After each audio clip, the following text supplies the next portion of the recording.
The next lesson last Python lesson is dictionaries. It's a very, very important concept, not only from your 11th point of view, but also from your 12th point of view. So first, let's see how to create a dictionary. And then, yes, it's only about understanding how to use these functions. So we will take the same example that I've given in this book of creating a phone book. So the phone book is a pretty straightforward implementation. I will just have a dictionary. I'm naming it as P for a phone book. And now I have to get the values from the user and create this dictionary. So what's a dictionary? It has a key and it has a value. So that's the constant thing here. So let's now ask the user. So let me have, first I need to know how many customers are there, how many names are going to be there in the phone book. So I will just say n is equal to int input, enter the count or enter the number of people, whatever, right? You can just, so once you know this, you can start for I in range n. You're going to get, let's say name is equal to, name is going to be a string. So it's going to be input, enter a name, and then phone number is going to be, let's say, an integer. So int input.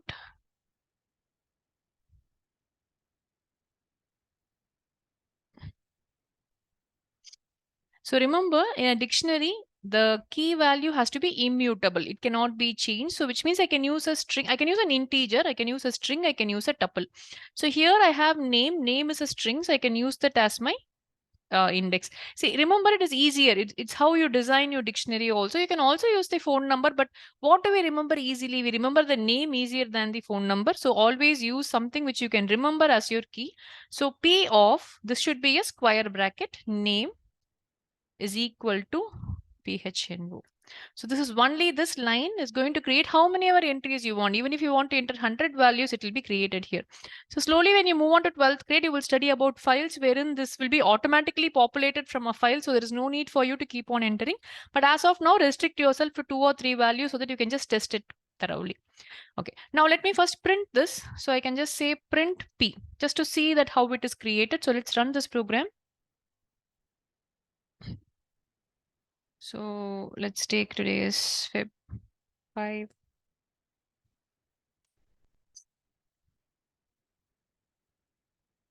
Okay, I did not close this. Yes. Okay, so let me run this now. So enter the number of people. I'll take 2 people, enter a name. Let me give my number and letter another name, another phone number. So there's a dictionary being created. So I have 2 names here and I have 2 phone numbers created. Now, if you come back to this book, you have all the functions. I can compare 2 dictionaries. I can say length of the dictionary. You can see that print length of, here I've given phone book. So in this case, it will give me length of 2 because how many entries are there, it will give me that value. Now I can just have type. Type is always important as you go to further concepts of, like they will test you in certain concepts of higher values, then they can ask you type. So the answer will be type dict. So you have to remember that. Now clear will clear all the elements. The name itself is very self-explanatory. Dict.clear will clear all the elements and it will empty the contents. You can copy one dictionary to another dictionary. And if you make any changes, shallow copy, that's what it is, right? Shallow copy of the dictionary.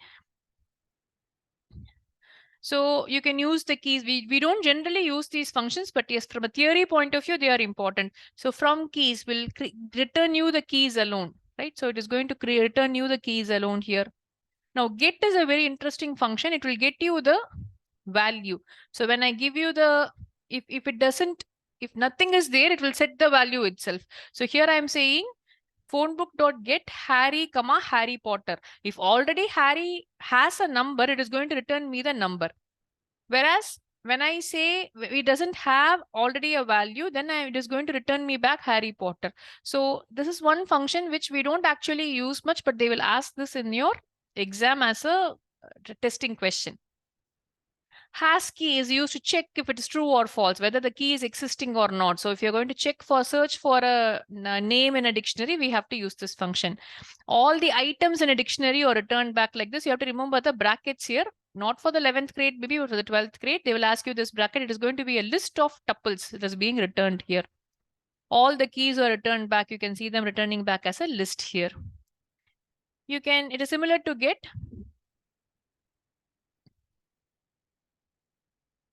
Update. You can update a dictionary with another dictionary, only the new values. Like already if the key is there, the new value will get updated there. For example, we can try that here. You can try to give, let's say, my dictionary name is, I go here.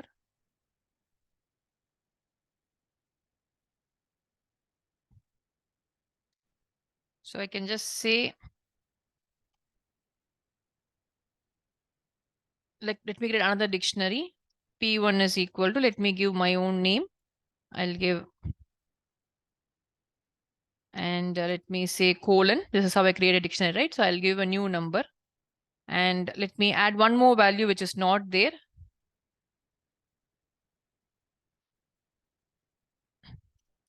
And let me give a number to this. Right? So this is my new dictionary. Now what I'm going to do is I'm going to update. I'm going to say p dot update p1 and print p1. Let's run this. Okay, it's creating a dictionary once again. So let me give two values. Try to give the same thing here now.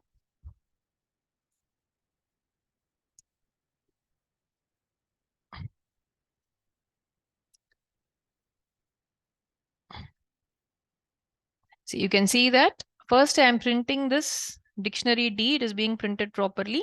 And then when I'm trying to give the different value, it is printing this. Let's go back here to the main function. Let me print P now. I'll comment these lines because I don't no longer want to create this dictionary. Let me have directly P is equal to.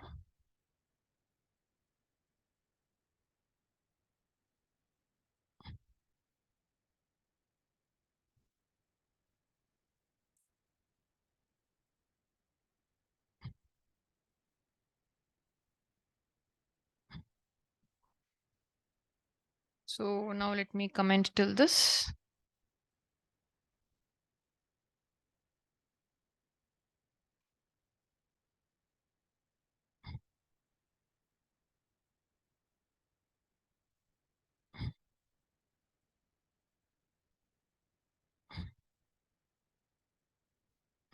Okay, yes. So I have two dictionaries here with the same key values, and when I'm updating the first one with the second one, I have to see that the new value, that is all ones, should be the phone number for Pavitra. I think you can see this on the screen. It has been updated, and you can also see that Raja and Ravi, right? There are two entries here. This was not the original value, so there's new entries are being added here.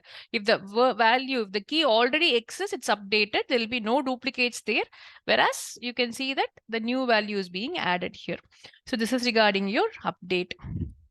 And then you have your values. So now here are some important functions which also which you have to learn here is about your how do you delete. So you can just say del. When I can go back to, let me copy these and go back to the shell itself.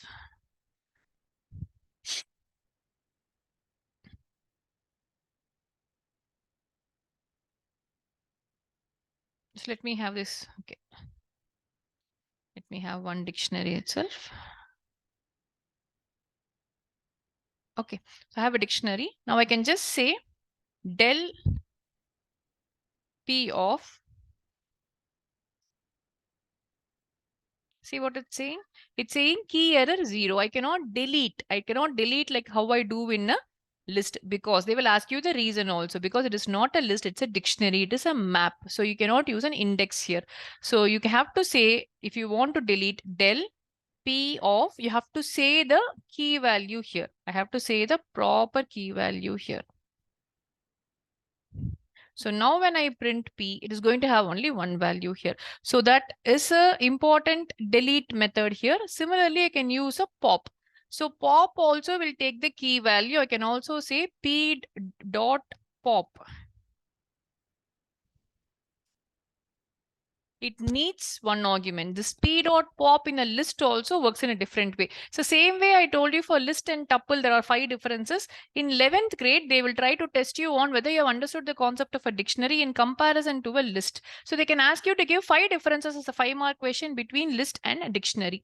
So you have to remember that how the del method works in a list, how a pop method works in a list, both are very different. So that difference you have to notice here. So all these are given as solved examples, solved programs in this question. And there's one particular question which is very important. It is there in the practical book also. To form a frequency table of words in a given text. It's an important question. It's there in your 12th grade also. So it's an important program for us. So I've given one version here using a zip function because that is something which is new. So I thought you can learn that. But there is also an easier version of that. So you have to find the frequency of words in a given text. So let's start with this program.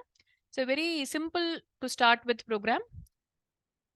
The idea is to it's open a new. These are the only 2 important programs. So first type of program is they can ask you to create a phone book and display. Then the other one is search. So how do I do a search? Let us complete that program also. So now this is creating a dictionary. Now the second part of this is going to be searching for a dictionary. So searching for a dictionary is also very straightforward. I can even explain the program through here itself. You can see it here. I have used this creating this done. This is what we just now did. Name is equal to input name and phone is equal to input number. It has to be an int input there. Yes, we know that we should not enter a string, but yes, it's better to have it as an input there. Now, input name to search. I'm getting the name to search and I have just said if name is in phone book, then you have to print that phone book of name. So the value will be printed. Else I'm just saying the name was not found. So I have done it as a simple if else itself. You can also use the hash keys to find out if it is there. And then you can just print an error message appropriately there. So these are the 4 lines for searching a dictionary. So when you have a 5-mark question, so I'll be doing a series where we'll be discussing some past question papers, full papers. During the time, we will do questions like this. But dictionary is a definite 5-mark question for us. And what do they ask you? Questions like this: simple creating a dictionary and searching for something, deleting something. These are the questions that they can ask from a dictionary. So there is a practical program where even in CBSE they have given you this. This is one of the best uses of a dictionary. So they will give you a text and from that you have to give a frequency table of words. So let's say you have a long sentence. You have to say how many times is has come, ye, whatever letters are there, how many times they have repeated. So that's the question there. The other programs are easy here. Other programs are very simple. You just get the same logic as you used for a phone book. You have to get the things, create a dictionary and print it. So other programs are straightforward programs. I think here also customer's name. Yes, I'm just deleting. See, I have put a delete here. Del customer of name, just for you to give it a practice of delete here. Store it and print the phone number of a particular name. Searching functions. I've given different varieties of questions they are asking in 3-mark questions. Find the errors is a 2-mark question, which I'm pretty sure you will manage.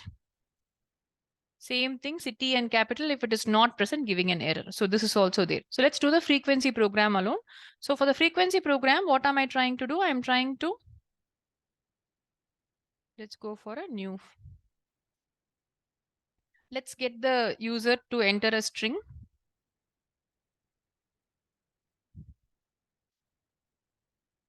Enter a string.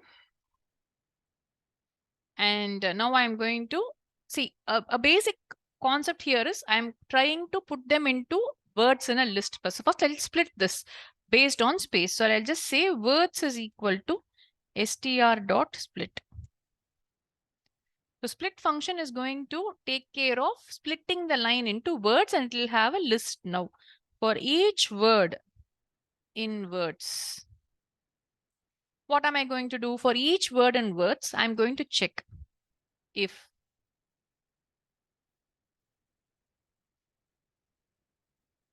let's have an empty dictionary.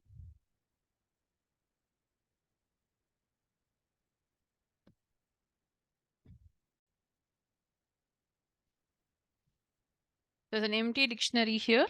if word is already present in D dot keys.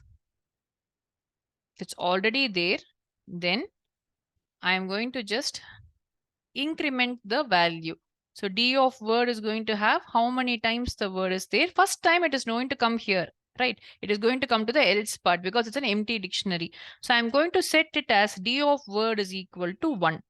So first time when it comes, this is the program. This is a the shortest program that we can write for any of your Python, right? In Python alone, I think this is possible. I'm not sure if it is possible in anything else, any other language. So you have a string, you have an empty dictionary. You are just splitting that string into words. For each word in words, I'm checking if it is already there. First time it will not be there. So first time it is counted as 1.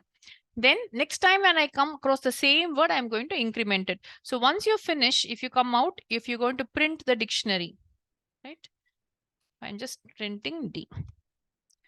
So let's run this and check. This is going to be my fib5 and program 2. So we are down here. Enter a string. Let's say I love Python.